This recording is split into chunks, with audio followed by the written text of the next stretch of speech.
ഓരോ ഉയരങ്ങളിലേക്ക് എത്തുമ്പോഴും കൂടുതൽ കൂടുതൽ വിനയാന്വിതനായി മാറുന്ന മലയാള സിനിമയിൽ എനിക്ക് പരിചയമുള്ളവരിലെ ഏറ്റവും ലാളിത്യവും യുവ തലമുറയ്ക്ക് ഒരു റോൾ മോഡലും മാതൃകയുമാണ്. ബേസിൽ ജോസഫ് ഈ വേദിയിലേക്ക് വരട്ടെ. വർഷങ്ങൾക്ക് ശേഷം എത്ര വർഷം 23 ശേഷം ബേസിൽ രണ്ട് കൽപ്പിച്ച് വന്നതാണെന്ന് എനിക്കറിയാം. എനിക്കൊരു ആത്മവിശ്വാസം കിട്ടാൻ എനിക്ക് മറ്റേ ബേസിലിനെ ഒന്ന് കാണാം. രാഷ്ട്രീയം 9 സാഹിത്യം 10 ചിത്രകല ശില്പകല 10 ചോദ്യങ്ങളിൽ ഞാൻ ഓർക്കുന്നു, വല്ലാതെ ഓർക്കുന്നു. ആരംഭിക്കാം. യെസ്. ഇന്ത്യൻ അല്ല. അല്ല. ഞാനല്ല. അല്ല, വിചാരിച്ച ആൾ ഇന്ത്യൻ അല്ല. അതാ പറഞ്ഞ എന്നെ അല്ല ആലോചിച്ചത്. പുരുഷൻ. അതെ.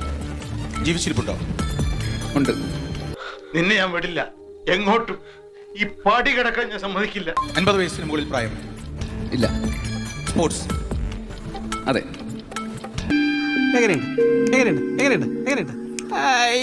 ഏഷ്യൻ? അല്ല. ലാറ്റിൻ അമേരിക്കയും അമേരിക്കൻ ഭൂഖണ്ഡങ്ങളും ചേർന്നാണോ? അല്ല.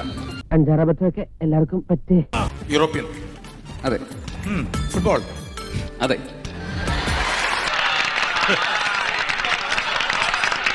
ഈ ലോകകപ്പിലുണ്ടായിരുന്നോ?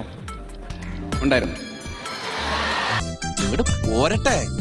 നടക്കാൻ പോകുന്ന ഫൈനലിൽ ഉണ്ടാവോ? ഉണ്ടാവും. ബേസിൽ വിചാരിച്ച വ്യക്തിയുടെ വിരലടയാളവും ലാസിൽ യമാലിന്റെ വിരലടയാളവും ഒന്ന് തന്നെയല്ലേ? അല്ല. എനിക്ക് വിശ്വസിക്കാൻ കഴിയുന്നില്ല. ഗോൾ കീപ്പർ ആണോ? അല്ല. ഫോർവേഡോ മിഡ്ഫീൽഡറോ ആണോ? അല്ല. ഈ ലോകകപ്പിൽ അദ്ദേഹം ഗോളുകൾ വല്ലതും നേടിയോ? ഇല്ല. ഈ കുരുന്ന പ്രായത്തിനിടയിൽ 10-300 നടത്തിയിട്ടുള്ള അനുഭവത്തിന്റെ വെളിച്ചത്തിൽ ഈ രാമൻകുട്ടി ഇങ്ങനെ പലതും പറയും, ഓർമ്മപ്പെടുത്തും. തോറ്റ് താ. ഫൈനൽ ഉണ്ടാവുമല്ലോ. ഫൈനൽ ഞാൻ പറഞ്ഞത് ഈ ലോകകപ്പ് ഫൈനലിൽ, മറ്റന്നാൾ നടക്കാൻ പോകുന്ന ലോകകപ്പ് ഫൈനലിൽ ഉണ്ടാവും എന്നാണ് പറഞ്ഞത്. അപ്പൊ ഡിഫൻഡറാണ്, സ്പാനിഷ് ടീമിന്റെ ഡിഫൻഡറാണ്. അല്ല. ഗോപാലകൃഷ്ണൻ ഒരു നമ്പർ അല്ലേ? ബേസിൽ മനസ്സിൽ വിചാരിച്ച വ്യക്തി. ഉത്തരം പറ. സ്പെയിൻ അർജന്റീന ഫൈനൽ നിയന്ത്രിക്കുവാനായി തീരുമാനിച്ച സ്ലൊവേനിയക്കാരനായ സ്ലവാക്കോ വിനിസിച്ചാണ്. അതെ അതെ അതെ അതെ. എനിക്ക് ആരുടെയും സങ്കടവും സഹതാപവും കാണണ്ട. എന്നെ മാനസികമായിട്ട് തകർക്കാൻ ആർക്കും പറ്റില്ല. അങ്ങനെ വഴിക്ക് വന്നാൽ എല്ലാവർക്കും കൊള്ളാം.